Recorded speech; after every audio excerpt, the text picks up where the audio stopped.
What if?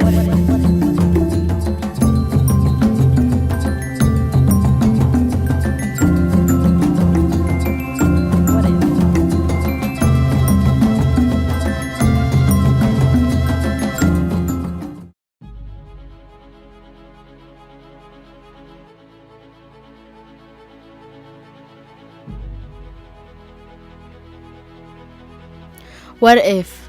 What if the world had no recycling areas? How would the people clean after themselves? What if consumers think that it is the right thing to do? To just put things on the street? What if people just see me floating on the sky on top of you? A piece of paper. Look there, look. There she left me. She left me on the blank sky on the ground. No words from her. Where did you just leave me? Do you know where would I go then? What if I go to the ocean? Would it still be a good, pure water? Do you really think about your health and other organisms? Would your ecosystem be healthy?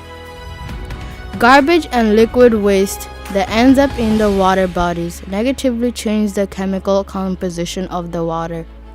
Water pollution. It affects all ecosystems existing in the water, including fishes and other animals that drink the polluted water. But what causes water pollution? Well, it's you humans. Dumping of garbage in rivers, lakes, oceans, and seas causes surface water pollution. What if people didn't construct more buildings? Would there be waste?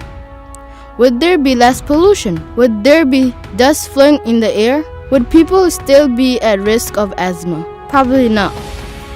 The destruction and renovation of buildings result in a large amount of waste. Buildings are responsible for a huge amount of world's water use, as well as wasted water. It is estimated that buildings use 13.6% of all potable water, which is roughly 15 trillion gallons of water per year. The world is full of garbage.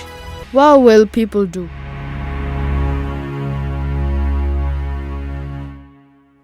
Hello, and welcome to another MNN Youth Channel special. I'm your host, Moet Fontanez, and joining me to talk about air pollution is Dr. Kazuhiko Ito. He is the Executive Director of Environmental Research at the Bureau of Environmental Surveillance and Policy at the New York City Department of Health and Mental Hygiene. Dr. Ito has more than 20 years of experience as an environmental epidemiologist investigating the effects of air pollution and weather on morbidity and mortality in New York and other cities. His current research interests include characterizing spatial variation of air pollution, as well as identifying susceptible populations for the adverse health impacts of weather and air pollution. Thank you so much, Dr. Kaz. Thank you for having me. Oh my God, we're so excited. We're excited to talk to you today about environmental justice and your passion and learning more about it. So, air pollution, what is it? What is it? Yeah. In the context of New York City, we're talking about traffic, smoke, oil burning from the buildings, and some industrial areas. We have diesel emissions from trucks and some equipment.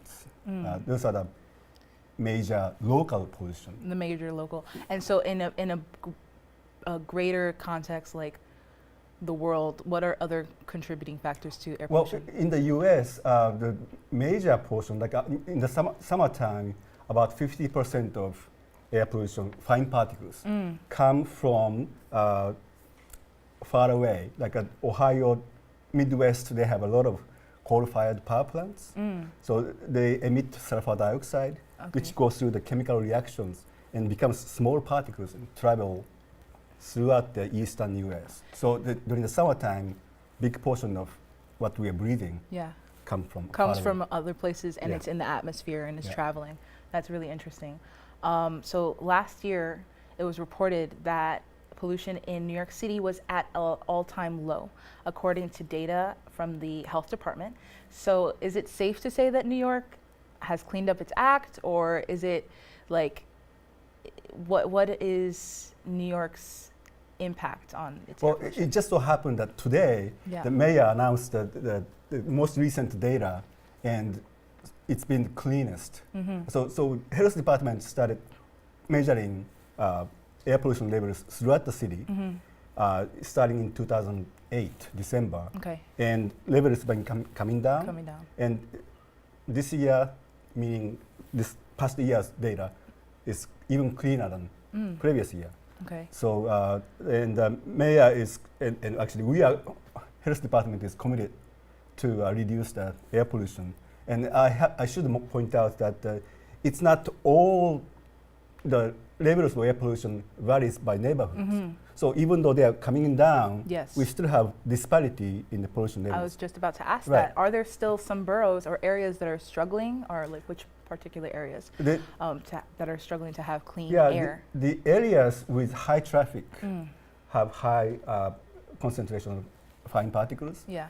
But the major improvement in the past several years is because of the city law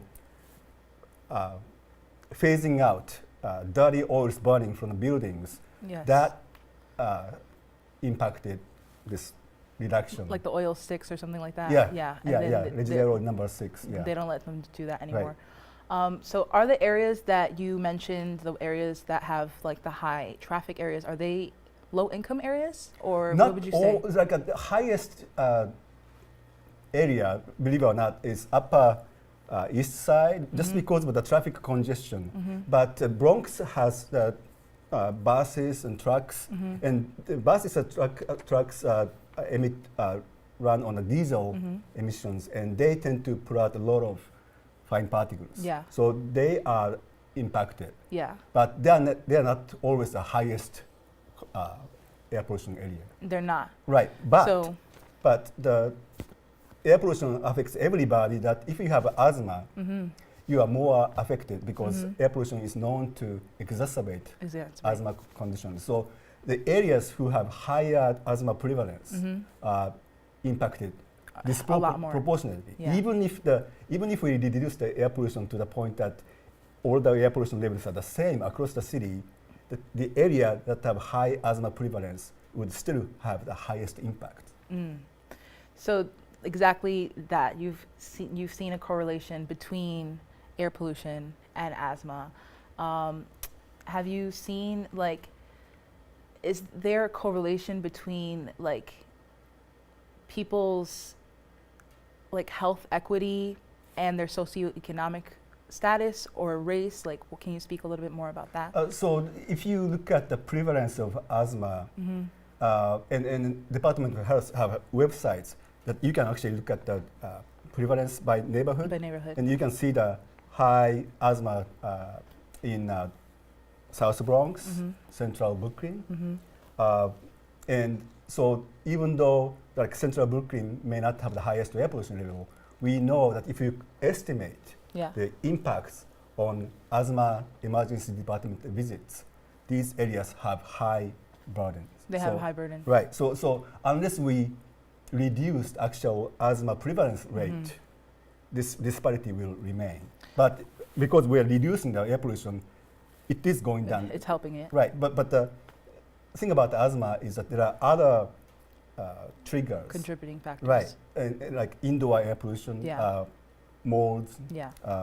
cockroaches, rodents droppings. All these things can exacerbate asthma. So we have to also work on that. And Yeah.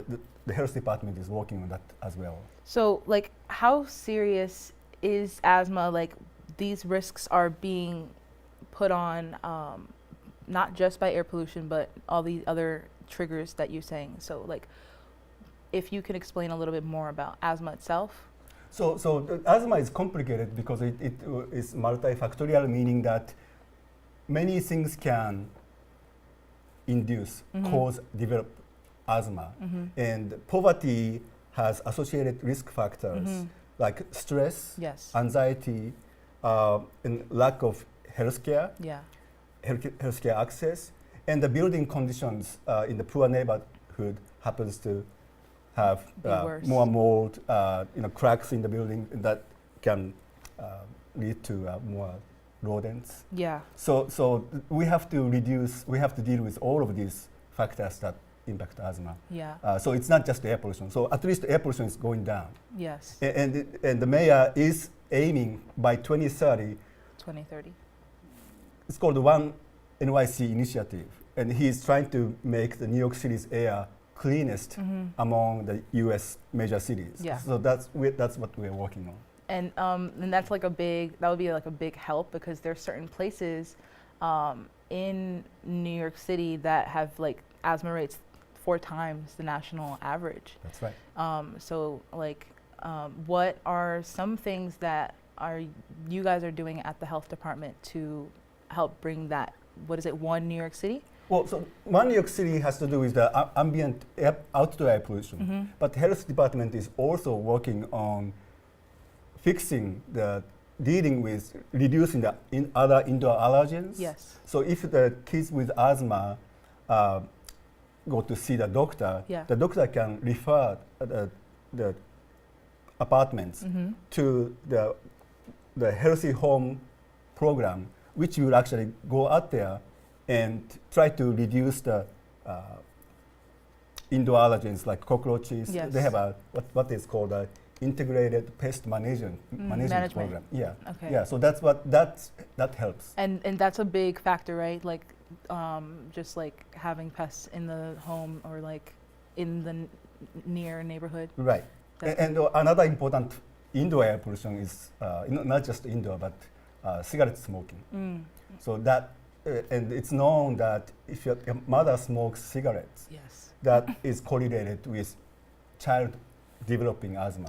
So we have to make sure that that's being taken care of. Yeah. So because asthma has so many causes, we have to deal with all the these. different things, and like hopefully like those areas that have like 4 times the national average, that can be brought down over time. What do you know, like federal regulations are touted as the reason behind the decrease of air pollutants, but what can we do as individuals, like beyond the health department's like help? Like what can we do to make sure that we are being environmentally responsible and contributing to lower the air pollutants? So for example, if you see trucks idling in front of your house or school, and they're not supposed to be idling for more than 3 minutes. Okay. You can call 311, okay. 311 app, and report them. Wow. Also, individual can reduce air pollution by not driving, taking public transportations, and just try to live, lifestyle that will not emit pollution. What if New York City didn't have sanitation companies? Would our streets and homes be piled up with our own waste, or will we ourselves take the matter into our own hands? Do we care enough about our living conditions? Are we contributing to our own communities to come up with a solution, or will we continue to let our planet suffer? Nature can live without men or women, but the man or the woman cannot live without nature. What if we were more responsible for our own actions that we take toward the earth? Would it be a cleaner and safer earth for us to live in? Would diseases and sicknesses stop spreading? The world may never know if we do not come to a common understanding about our environment. Recycling is a very important aspect to our lives. It is the process in which waste is collected and broken down into smaller particles to be reused on other things or products. Reduce, reuse, and recycle. To many, this step in life isn't important, until the news is turned on and suddenly everyone is scared about future catastrophic events. But does anyone realize that us, the people, are the issue? Everyone wants to live in a beautiful neighborhood. What if every time we woke up and looked out of our windows, we saw dark ocean water filled with dying fish, toxic waste, and a 2-mile-long stench that toils with our noses and stomach with disgust and dissatisfaction? What if reservoir tanks didn't exist? Would we need to settle for the contaminated water? Our people and children, animals will begin to die. Lives lost due to unknown diseases and sicknesses spreading that we ourselves have innocently created. We need to be more concerned and knowledgeable about the everyday things we do and may not even know it is bad for our earth. One way most people harm our earth is smoking tobacco. Letting the toxic smoke roam the air and then throwing away the cigarette butt on just any corner. The cigarette butt doesn't just stop at that corner. It travels by rain puddles or even people nonchalantly walking around and kicking it. One thing always leads to the next. Little careless events like this can affect temperature, rainfall, moisture, and wind velocity, which is exactly what climate change all ties down to. What if? What if we're running out of time to help save the world? Take action before it's game over.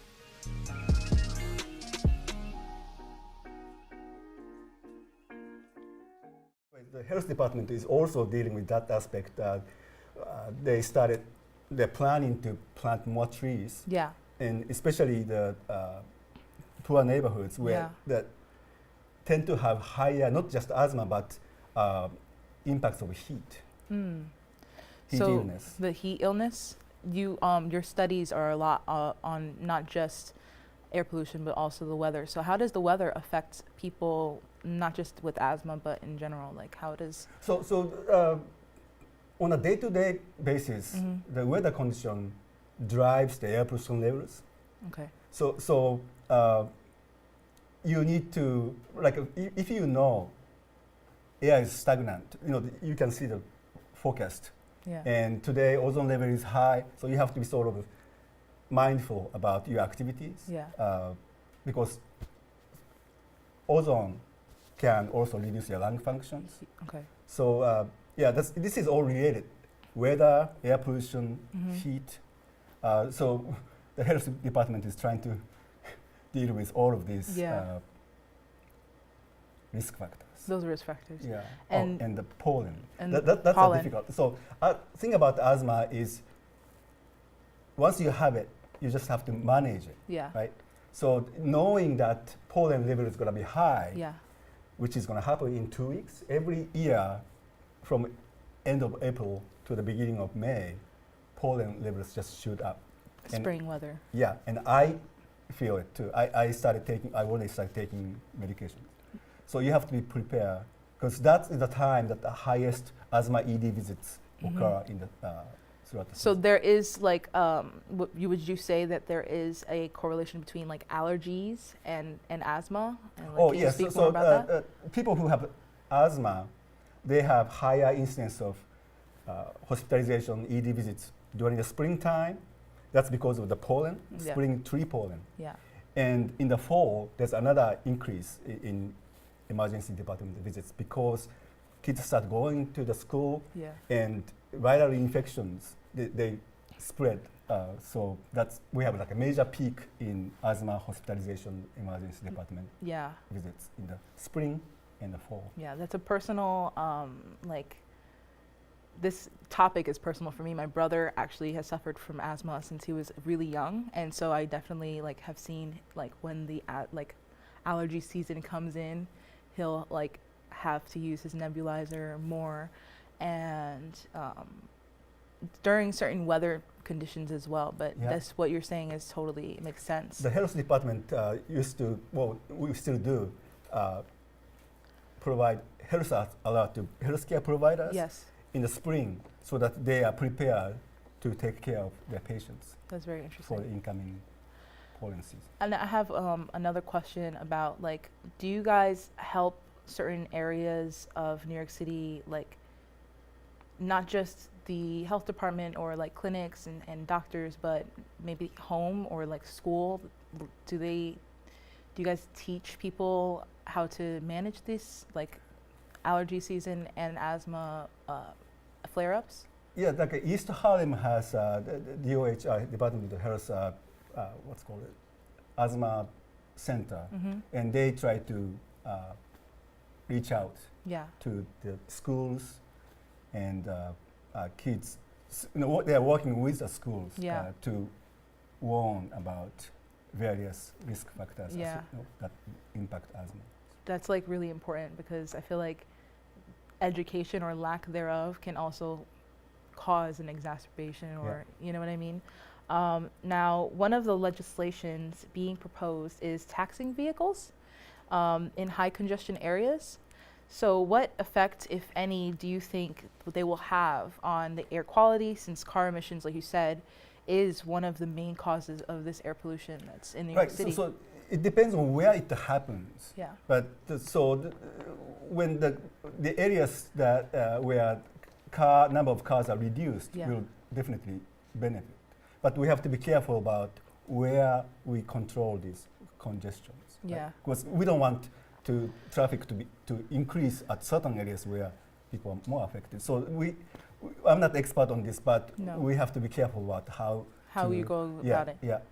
And like what we were speaking about this before, but what is like your personal like reason for studying this topic, air pollution and asthma and all the health effects that it has on New York City and in the world? So I grew up in Japan, Yes. and when I was in elementary school, the air pollution levels in Tokyo was so bad, to the point that during the summer, or even June, the siren would go off if the ozone levels get so high. Too high. And kids have to stay inside. So that's how to me, it's not as bad as war, but when you hear the siren and you have to go inside, that gives you sort of a strong impression. Yes. So that's how I got interested in air pollution. Very interesting. And public health in And general. public health. And so what would you say, like, as individuals, people with asthma and without, what can we do other than take public transport and live a greener life? Are there any things that we can do to better the public health, to better air pollution, to increase, the standard of living for all So New Yorkers? Get involved. If you are 18 and older, vote for the candidates who would support policies that would reduce air pollution. That's what you can do. Yeah. In the political level, on the individual level, in the long term, you can aim for becoming public health professionals, Nice. which is what I did. Yeah. So, yeah, there are many ways, and also you can contact local community organizations. Yes. Like in Harlem, they have what called We Act. We act. So they are really good at like training young people to become an organized. Yes. And this is a youth channel, so you're bringing up We Act, and that's something that anybody who's watching this can definitely reach out to them and find ways to have a better impact, leave the world in a better way than we, have left it or like found it, We Act is probably most sophisticated. They have good training programs, but seek out other local organizations because you have to support them too. Yeah.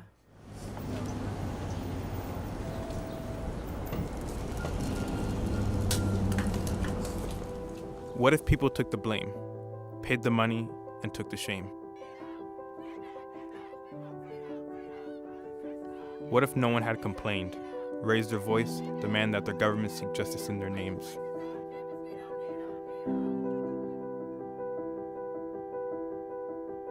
What if no one had caught their blatant crime?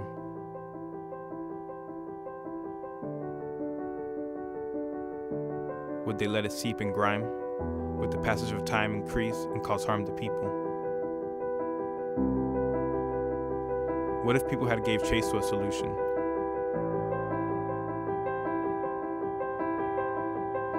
What if people had not succumbed to greed and thought more of our planet's needs?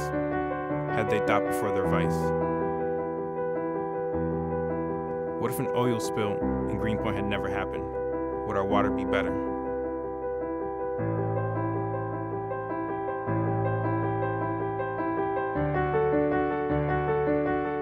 What if 17 million gallons didn't spill and had not gone underground to spread 50 acres? What if the cleanup would have been swift, rather than let this problem stick?